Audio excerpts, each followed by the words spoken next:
Witam. Doszliśmy do 20 kwietnia 2024 roku, akurat godzina 20:32 i tak wygląda kosmogram.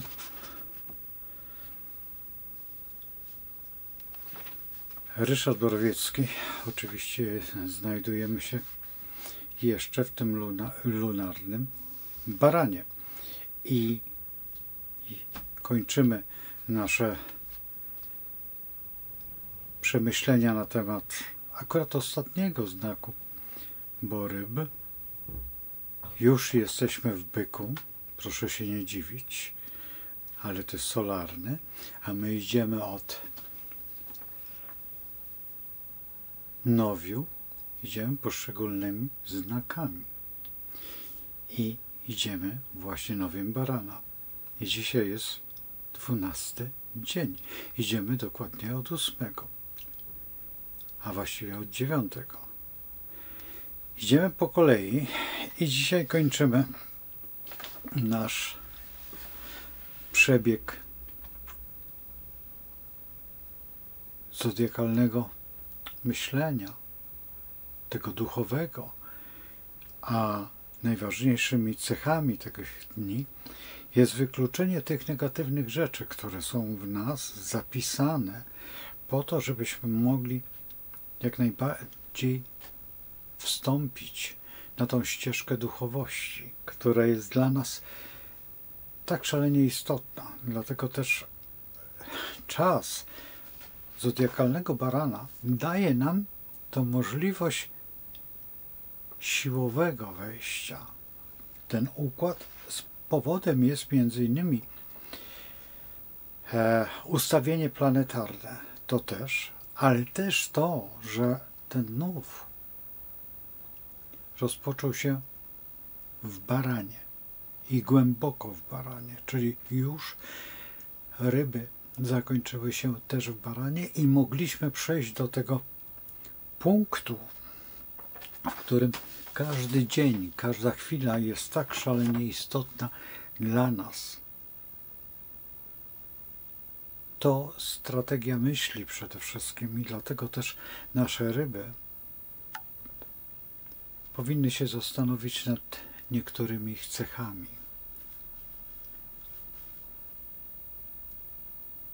Tą dobroć, którą reprezentują, powinny przeanalizować bardzo dokładnie, czy jest to dobroć pomocy, czy też zawierzenia, czy nie są ofiarami sytuacji. Najczęściej ryby nie potrafią rozgraniczyć dwóch historii. Historii, której coś dajemy, a dajemy sposób. To jest takie najprostsze, ale na ogół ryby, zresztą każdy z nas postępuje, nie będąc rybą, a jednak mając gdzieś tą rybę, że woli dać i wtedy staje się ofiarą tej sytuacji. Ta sytuacja jest dosyć trudną sytuacją ze względu na to, że ofiarowany bardzo często, jak to się pospolicie mówi, daj rękę, a zabierze ci całe ramię. Bo taka jest rzeczywistość, taka jest prawda, że darowanemu koniowi nie zagląda się w zęby, co też jest czasami błędem, dlatego że ten koń może być tylko darowany po to, żeby nie padł w naszej historii. Każda chwila jest dla nas bardzo istotna i bardzo ważna i musimy się jej nauczyć. Nauczyć się jej w tej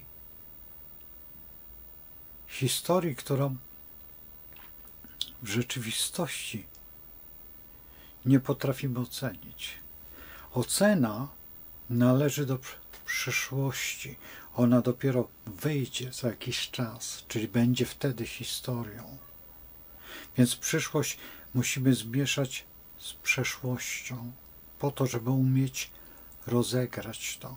Dlatego w Zodiaku są dwie ryby, które kręcą się dookoła i są połączone takimi dwiema pępowinami. I od jednej ryby jest właśnie ta od barana, a od drugiej jest od ryby. I te dwie pępowiny trzymają je, że kręcą się jak wir, wciągają te problemy do wewnątrz siebie i rozgrywają je w bardzo dziwny sposób. Pamiętajmy o tym, że ryby są bardzo duchowe. Wyjątkowo głęboko potrafią zanalizować te wszystkie problemy, które są w nich i nie tylko, ale w naszym otoczeniu. Ryby widzą więcej i zupełnie inaczej jak inni. Ryby mają specyfikę swojego zachowania, zadania i też tych wszystkich momentów, czy też zbierają sobie te fragmenty jak wagoniki i dopiero wtedy rozpatrują je, ale na ogół zawsze trzeba przyznać, że błędnie.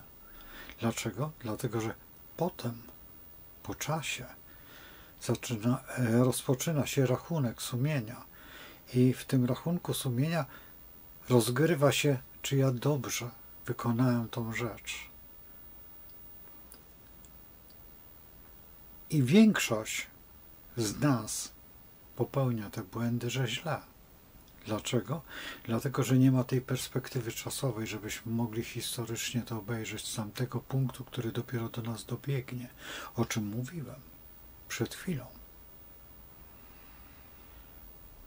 Nauczmy się przede wszystkim brać czas jako tą względną i ocenić sytuację, w której jesteśmy. To właściwie nieodłączny moment naszego zachowania i naszej perspektywy. Co będzie dalej? Wróćmy do tego momentu dawania, do tego momentu ofiarowania nawet siebie, ofiarowania swoich myśli, czy też wartości. Jest to bez różnicy. Jeżeli coś ofiarujemy, musimy ofiarować tak, żeby ta osoba musiała odpracować to, czy zapracować na to. Jeżeli tego nie dostanie, będzie nas traktować, znaczy te osoby, które są rybami i zresztą te, które są darowują coś, są traktowane, jakby to się należało. I wówczas w nas, którzy darowaliśmy coś, jest taki dysonans myślowy. Dlaczego nas oskarżają? O co? Że daliśmy? Że chcemy być dobrzy? Że mamy jeszcze więcej dać? Co możemy zdjąć? Tą koszulę? Co jeszcze możemy dać? Przecież nic więcej nie mamy. To, co mamy na sobie. Mogliśmy tylko dać to, co żeśmy wytworzyli. I to jest właśnie ten moment, który rozegrać każdy z nas powinien bardzo głęboko w każdej chwili, kiedy daje nawet swojemu dziecku. Dlatego, że to dziecko może nas w pewnym momencie potraktować właśnie w taki sam sposób. I tu już nie ma tej miłości, a dochodzi do tej materialnej istoty, do tej materialnego związku, kiedy ryby wyłącznie tylko dają to z miłości. Każda ryba liczy, że wtedy będzie miłość. A miłość polega na czymś chyba większym. Ryby wiedzą o tym, ale są tak zafiksowane, że miłość nimi rządzi. I to jest chyba jeden z największych mankamentów każdej ryby. Każda ryba myśli, że miłość jest tak samo pojmowana, jak one pojmują. Nie, nie zupełnie. Zupełnie inaczej. Każda ryba inaczej pojmuje. I każdy, kto zna tą rybę gdzieś, ta ryba też inaczej funkcjonuje. Dlatego też nie można określić w akwarium drogi płynięcia ryby. Jest nieprzewidywalna. I to jest największy problem dla tych, którzy są rybami, ale także dla tych, którzy są z rybami. Każda ryba powinna swoje działania brać jako praktyczne i czerpać z nich radość, spełnienie.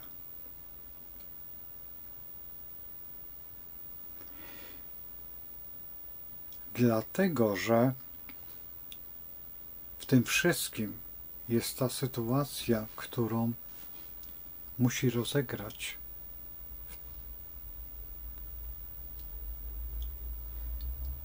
nad tym wszystkim, co nazywamy uwolnieniem. Uwolnieniem od przede wszystkim uczuć, winy za to, co zrobiły. Tej winy. Czyli jestem winny, ponieważ jest we mnie wina.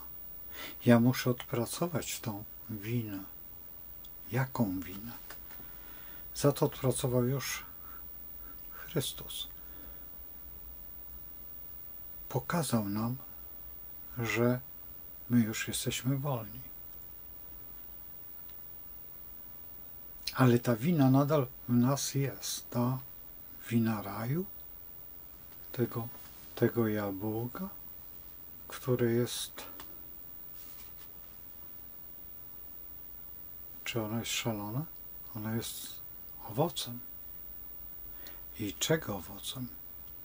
Więc nie musimy siebie ranić. Nie musimy siebie traktować, jakbyśmy byli potomkami tego Adama i Ewy. Potraktujmy to zupełnie inaczej. Potraktujmy to jako coś, co odrzucimy, co odejdziemy, bo wszystkie te nasze wady są jednocześnie dla nas ryb. Czyli mówię tutaj o rybach, nie będąc rybą, oczywiście, że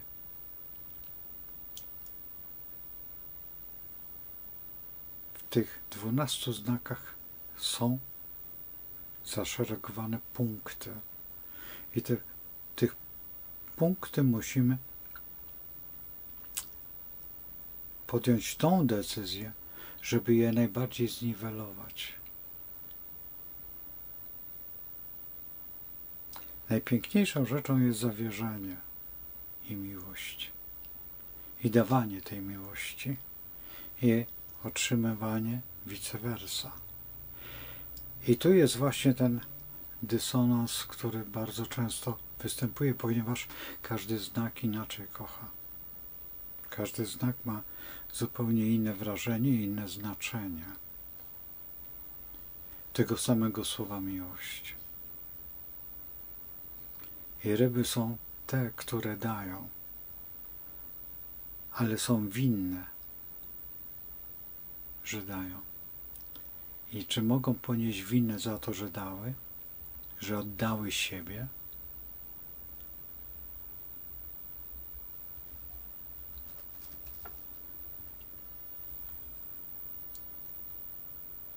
To jest powodem, że jesteśmy ofiarami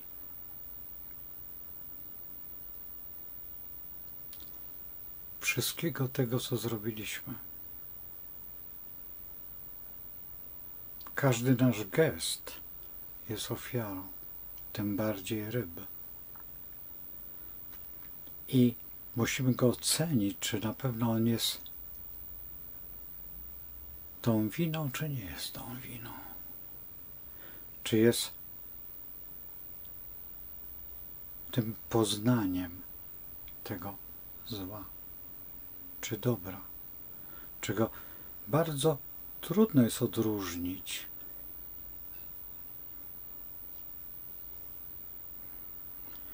Trzeba zrozumieć i przejść tą historię i dopiero z punktu widzenia perspektywy, o czym już mówiłem, tej czasowej, rozpatrzeć, czy faktycznie miałem rację, czy przegrałem tą rację.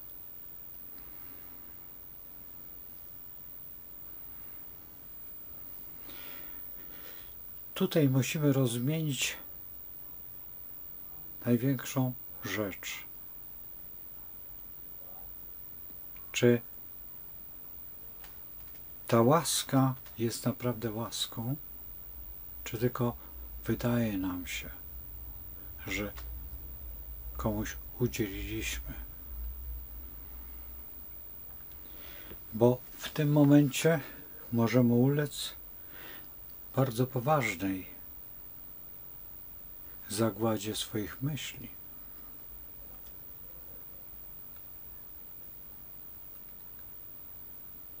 I zamienić na krytykę to wszystko, co się dzieje wokół nas, żebyśmy nie musieli wypełniać tego wszystkiego, co jest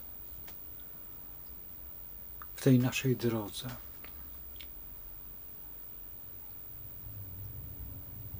Trzeba brać pod uwagę jeszcze jedną rzecz, która jest najważniejszą rzeczą, że Chrystus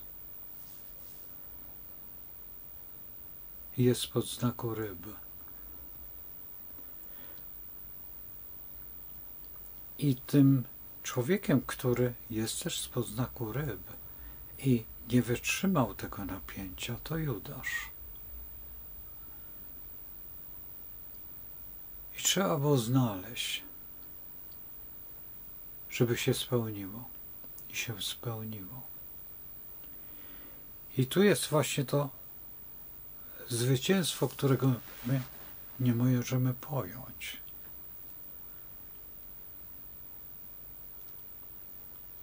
Ale to już jest boska rola. Patrzenia, gdzie jest ta wina. I zostawmy to. Idźmy dalej tą drogą z Bogiem. Do zobaczenia.